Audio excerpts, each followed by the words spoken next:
Linha dos malandros na Umbanda. Uma linha que gera muita admiração para muitas pessoas, mas que ainda persiste no velho preconceito em algumas poucas casas de axé. Neste vídeo, nós vamos conhecer um pouco sobre a linha dos malandros e vamos focar principalmente no preconceito, o porquê eles são tão discriminados até hoje por algumas poucas casas umbandistas. Eu sou Renato Bosco, teósofo, teólogo e dirigente da Casa de Pai Oxóssi, Caminhos de Axé. Vamos lá. Olá meu irmão, olá minha irmã, sejam todos muito bem-vindos e que a luz de Oxalá abençoe a todos vocês. Antes de começarmos, peço que já deixem o like no início do vídeo, se inscrevam no canal e ativem o sininho de notificação para serem sempre atualizados quando houver um vídeo novo. Os nossos vídeos saem sempre às terças e às quintas-feiras, entre 8 e 10 horas da noite. Antes de falarmos um pouco sobre a linha dos malandros e do preconceito, nós temos que entender como ela surge, ou seja, até mesmo antes do seu advento, com seus guias, com os seus falangeiros. A linha dos malandros viria a surgir com o senhor José de Aguiar Pilintra, ou mais conhecido como Zé Pilintra. Uma das primeiras presenças de seu Zé Pilintra fisicamente, ou seja, através da canalização mediúnica, se deu muito antes da Umbanda, se deu na Jurema Sagrada, que vocês já devem ter ouvido falar um pouco sobre. A Jurema Sagrada se trata de um culto indígena muito presente até hoje, inclusive no norte e no nordeste brasileiro. Hoje em dia, mais predominante no nordeste. A Jurema Sagrada, Jurema no caso seria a acácia, uma planta que eles consideram uma planta com efeitos sagrados. E dessa forma os indígenas cultuavam essa acácia e intitulando-a de Jurema. A Jurema Sagrada, após a vinda do homem branco, após toda a influência de colonizadores e tudo mais, ela teve as suas influências. Suas influências variam do xamanismo, da magia europeia ou feitiçaria europeia. Também tem alguns cultos, algumas vertentes da Jurema que apelam para o catolicismo místico, para o esoterismo místico, para as religiões, para os cultos de nação africana, e a Jurema, assim como a Umbanda, acabou se tornando uma religião construta. Agora nós vamos nos atentar à Jurema Sagrada e seu Zé. Há mitos e mitos acerca dos trabalhos espirituais de seu Zé. Um desses mitos fala que sua mãe, que trabalhava numa casa noturna, haja vista que a família não era muito bem estruturada, afinal o pai de Zé Pilintra, que seria o senhor José Pilintra, ele era português. E o que acontece? Não se tinha uma constituição familiar bem consolidada.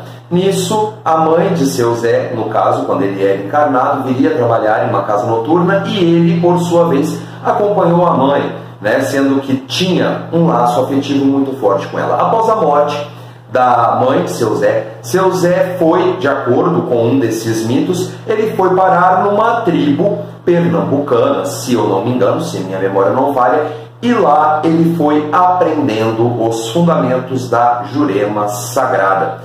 Tanto que entre os indígenas, os praticantes daquele culto, deram para seu Zé um apelido, que falava que ele era o juremeiro preto, ou seja, digamos, a matéria de seu Zé Pilintra, haja vista que a sua mãe ela era afrodescendente, então seu Zé naturalmente tinha a pele bem negra. E então eles falavam que seu Zé, haja vista que os indígenas eles já eram mais pardos, eles eram mais morenos, chamavam ele de mestre preto. Tá? E é uma curiosidade muito interessante. E dizem que nesse mito seu Zé se tornou um mestre. Daí vem uma das várias alcunhas que seu Zé Pilintra tem, falando que ele é mestre juremeiro. Ou seja, seu Zé é curandeiro, seu Zé é doutor, seu Zé conhece os mistérios da acácia, ou seja, da Jurema Sagrada. Por que é importante, meus irmãos e minhas irmãs, nós sabermos essa história antes? Porque muitos acham que seu Zé surgiu como o chefe da falange, o chefe dos malandros. Não é bem assim que funciona. nós vamos entender agora aonde surgiu, de fato, a malandragem. A malandragem, a linha dos malandros, no caso, ela não é tão velha assim. Claro, ela já data aí de pelo menos um pouco antes da Umbanda, mas ela foi ser reconhecida, ela foi ser denominada linha dos malandros já na Umbanda em meados dos anos 50, dos anos 30 e por aí vai. Vamos agora entender aonde surgiu a linha dos malandros. A linha dos malandros, ela é da Umbanda, ela foi construída na Umbanda, porém, agora vamos pegar esse gancho que nós falamos de Seu Zé como o primeiro dos malandros, apesar de que não era reconhecido como tal. Seu Zé já se fazia presente em um culto anterior à Umbanda, que seria a macumba carioca. A macumba carioca, ela tinha muitos dos elementos que hoje nós temos na Umbanda, porém na macumba carioca não se fazia somente presente espíritos de direita, ou seja, pretos velhos e caboclos na época, né? Porque aí depois que a religião foi se construindo, já se fazia a presença dos Exus e Pombagiras. E a primeira manifestação de Seu Zé Pilintra num terreiro de macumba carioca se deu na gira, no trabalho de Exu. Por isso mesmo que Seu Zé tem essa associação com os Exus. Tem muitos que consideram Zé Pilintra exclusivamente um Exu, quando na verdade ele não é somente um Exu. Digamos que Seu Zé, ele é um dos primeiros malandros, o primeiro malandro, aliás, chefe da linha dos malandros, chefe da falange dos malandros, de uma das várias falanges dos malandros. Só que Seu Zé tem uma diferença que nós trataremos em um vídeo oportuno, onde eu vou estar falando quem é a falange de Zé Pilintra, que é um vídeo muito longo, é um vídeo muito complexo, é um vídeo que vai umas 2, 3 partes com muita facilidade. Mas vamos voltar. Então Seu Zé acabou a se manifestar como um Exu, na gira de Exu, na macumba carioca. A macumba carioca, ela diferenciava da Umbanda nisso, acerca do trabalho dos Exus e das pombagiras, e onde viria a denominar-se a esquerda. Porém, com a intervenção da mídia na época mais sensacionalista do que hoje, vocês podem acreditar, começou a haver uma perseguição em cima da macumba carioca. Digamos que no final do século XIX para o século XX, havia uma influência muito forte ainda da Igreja Católica. E a Igreja Católica passou a tomar conhecimento aqui no Brasil, obviamente no Rio de Janeiro, por óbvio, dessas macumbas cariocas. E essas macumbas cariocas, a Igreja Católica falava como o culto ao diabo, o culto ao demônio, onde acontecia depravação por conta das pombagiras, manifestações demoníacas por conta dos Exus, feitiçaria. Haja vista que na macumba carioca era muito natural que se tinham trabalhos com magia simpática, com magia simbólica, que se utilizava elementos que é totalmente contraditório o que a Sagrada Escritura determina. Com a perseguição dessas macumbas cariocas, as macumbas cariocas passaram a migrar para a Umbanda. A macumba carioca, ela data antes do nascimento da Umbanda. Não vou saber precisar agora, porque eu me esqueci, né? Porque é muita coisa para a gente poder lembrar na hora de transmitir um vídeo. Ela surgiu antes da Umbanda. A Umbanda viria a se consolidar através de Zélio de Moraes, no dia 15 de novembro de 1908, e muitos que já atuavam na macumba carioca passaram a adentrar na Umbanda, porque a Umbanda era algo mais, como eu posso dizer, branco. Era algo mais branco, era algo mais leve, era algo que agradava os olhos de até mesmo de sociedades mais conservadoras. Portanto, esses praticantes da macumba carioca acabaram fazendo dessas macumbas cariocas umbandas. E essas várias umbandas trouxeram vários fundamentos, trouxeram guias para trabalhar, e assim ela foi se construindo na Umbanda que nós conhecemos hoje, que está em constante evolução. Mas o que acontece? Nós temos que lembrar que a primeira Umbanda, aquela de Zélio de Moraes, aquela que surgiu com o Caboclo das Sete Encruzilhadas, depois veio o Pai Antônio, Preto Velho, depois veio aparecer as crianças, e assim ela foi se formando. Ela se formou num viés extremamente kardecista e também católico, ou seja, a partir disso, umbandistas, que eram do início da época de Zélio de Moraes, aqueles primeiros umbandistas, destoavam das casas de Umbanda que traziam guias de esquerda, digamos assim, por falarem que eles têm vícios, por falarem que eles têm uma série de defeitos, que são espíritos imperfeitos e tudo mais. Mas aí o que acontece, meus irmãos e minhas irmãs? A primeira Umbanda, como ela ainda estava a crescer, ela estava ainda se construindo, ela estava se formando, era natural que ela iria seguir dogmatismos. E um desses dogmatismos, por óbvio, estava no catolicismo. A partir do momento que se tinha o culto aos santos católicos, a partir do momento que se tinham orações que eram rezadas nas igrejas, era natural que alguns dogmatismos também seriam herdados nessas casas, nessas tendas de Umbanda. Portanto, desses dogmatismos também veio o processo de demonização de Exu, da banalização de Pombagira e, claro, do escarnecimento dos malandros que são uma herança da macumba carioca dentro da Umbanda. Para nós entendermos esses processos é o seguinte: Exu foi passado por um processo de demonização. Todo aquele processo que nós já falamos aqui nos vídeos, quando falavam que os bantus, eles que cultuavam Pambolindila, veio para cá, depois com a influência do Yorubá, que era chamado de Exu, quando os nossos irmãos africanos foram escravizados, os feitores aqui, os traficantes, aliás, de escravos, já falavam que eles cultuavam o diabo, que Exu seria o diabo, sendo que nós sabemos que não é isso. Para quem acompanha nossos vídeos sabe que isso que eu sempre falo, que Exu é guardião de caminhos, é lei, é disciplina, é retidão, mas não vem ao caso. Pombagira, então, ela passou por um processo de desconstrução social. Haja vista que Pombagira, ela é o empoderamento feminino. O empoderamento feminino numa sociedade extremamente machista na época. Ou seja, era natural que iria ter esse processo de banalização, falando que Pombagira era mulher da vida, digamos assim, porque senão o YouTube pode censurar o vídeo com certas palavras, o algoritmo é muito rígido, entre outras, como eu posso dizer, banalidades acerca de Pombagira. Com relação aos malandros, foi um processo de elitização. Porque, além de uma sociedade predominantemente católica, além de uma sociedade predominantemente machista, era também uma sociedade extremamente elitizada. Vocês podem ver, tem até a imagem aqui do padrinho, salve seu Zé, que já fala desse processo de elitização. Vamos entender, ó. Vejam que seu Zé está todo bem vestido, com seu terno, sua gravata vermelha, seu chapéu Panamá. Por quê, pessoal? Porque é muito simples. Pessoas ricas chamavam negros que se vestiam bem, que tinham todo um trato, que tinha todo um jeito de conversar, um jeito de saber lidar com a situação, chamavam eles de malandros. Só que eles não chamavam de malandros para o lado bom. No processo de elitização, malandro foi banalizado. Malandro foi considerado como picareta, como golpista, como caluniador, difamador, aproveitador, mulherengo, vagabundo e entre outras palavras. Mas é porque nós tínhamos uma sociedade de magnatas que não aceitavam que pessoas da classe mais pobre poderiam se dar bem na vida.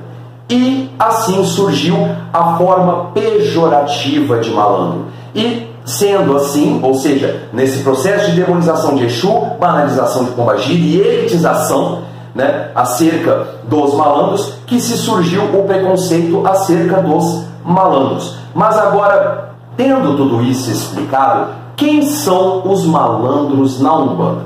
Os malandros na Umbanda não são vagabundos. Vamos começar por aí. São trabalhadores natos, são servos leais. Muitos deles são representações da própria fé, ou seja, da fé em si. Vejam bem, quem já teve contato, por exemplo, com o falangeiro de seu Zé, muitos deles vêm na linha das almas, ou seja, na linha dos pretos velhos. Mas por quê? Sendo que, vamos entender de outra forma, preto velho, muitas vezes ele está entoando rezas católicas, rezas cristãs, tem o seu terço, e é muito normal nós vermos falangeiros de Zé Pilintra que sempre carrega um terço em seus punhos. Por quê? Porque para os malandros na sua historicidade a vida nunca foi fácil. Eles tiveram que batalhar, eles tiveram que lutar, eles tiveram que ser humilhados, eles tiveram que passar por várias dificuldades que a nossa realidade não consegue compreender, e sempre mantendo a fé como escudo. Malandro também vem ensinar que existem problemas leves, problemas médios, problemas gravíssimos, mas nenhum desses problemas é maior do que a nossa fé. que é maior do que nosso Deus, não é maior do que os nossos orixás, muito pelo contrário, na nossa fé, na nossa convicção de que não estamos sozinhos na nossa caminhada, é que Malandro vai nos ajudar com que jogo de cintura para saber lidar com as dificuldades, saber lidar com as adversidades, saber que para todo beco tem uma saída. E essa saída não se trata de um atalho para uma facilidade, muito pelo contrário, essa saída remete a um processo de recomposição, um processo de regeneração, um processo muito bonito de evolução. É que nunca se ouve aquela necessidade de compreender como a linha dos malandros funciona. Mas a linha dos malandros, ela lida justamente, ela tem uma habilidade, uma facilidade, digamos assim, em lidar com pessoas que vivem à beira da marginalização. Ou seja, nós podemos colocar dependentes químicos nesse contexto, nós podemos colocar mulheres que acabaram achando a forma de sobrevivência, os meios que vocês sabem, eu não posso falar agora, né? Também os malandros conseguem regenerar bandidos, regenerar aqueles que, desde os pequenos furtos até mesmo grandes atrocidades, porque eles viveram essa realidade. Eles sabem como lidar. Eles viveram todas as dificuldades no meio dos vícios humanos e hoje vêm ajudar aqueles que precisam de auxílio, aqueles que têm um norte a seguir, um norte que é mais dificultoso porque o caminho para a salvação, o caminho para a iluminação nunca foi fácil. É como seu Zé Pilintra sempre falou. Seu Zé falava o seguinte: nunca disse que seria fácil, mas eu disse que compensaria. E é isso que eles vêm ensinar, que com fé, perseverança, determinação, humildade, caridade, retidão, haja vista que a maioria dos malandros são regidos por algum, existe o jeito para se reconstruir. Os malandros estão presentes para mostrar que quando nós caímos, sempre tem alguém para nos levantar. E quando não tem alguém para nos levantar, é eles que nos ensinam a caminhar de forma correta, a levantar, sacudir a poeira, dar a volta. E eu convido aos demais dirigentes, aos demais estudiosos da religião que estão presentes nas plataformas, para que possamos desconstruir não somente a imagem de Exu, desconstruir a imagem de Pombagira como aquele que é o demônio, aquela que é uma mulher da vida, digamos assim, mas também desconstruir a imagem do malandro que só vem para atrapalhar, porque eles nunca foram o que se acha deles, principalmente em casas de Umbanda que tem o preconceito. Esse preconceito vem de um processo de elitização, lá no começo do século XX, meus irmãos e minhas irmãs. O século XXI é agora, muita coisa mudou, tem muita informação, e eu convido os dirigentes que pensam dessa forma, que pensam que malandro não presta, que malandro só vem para atrasar a vida dos outros, reveja seus conceitos. Reveja, porque não é à toa que a maior parte das casas de axé desse país tem por proteção Zé Pilintra na porta do terreiro.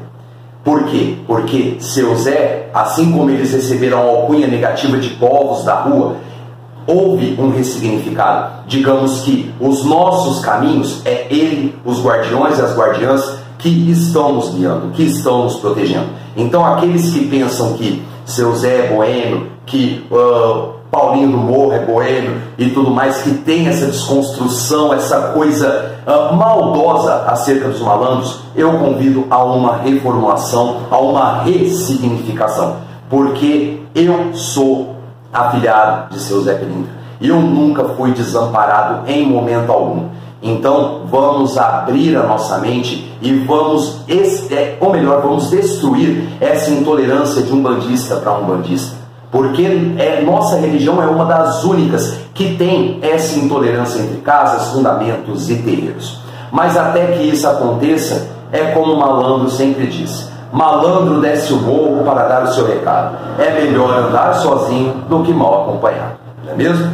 Então, esse é uma pequena introdução para a linha dos malandros, um desabafo também, haja vista que eu sou afilhado de malandro, né? Então, fica o desabafo.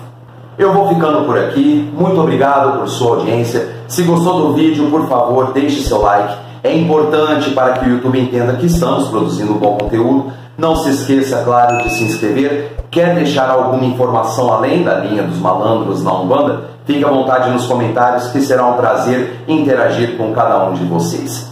Axé para quem é de axé, amém para quem é de amém. Fiquem todos com Deus. Até o próximo vídeo e salve o povo da malandragem, que sem eles nós estaríamos perdidos em meio ao mundo de desigualdades. Então, até o próximo vídeo. Axé a todos. Tchau. Leva fé nesse homem, que esse homem é de ajuda.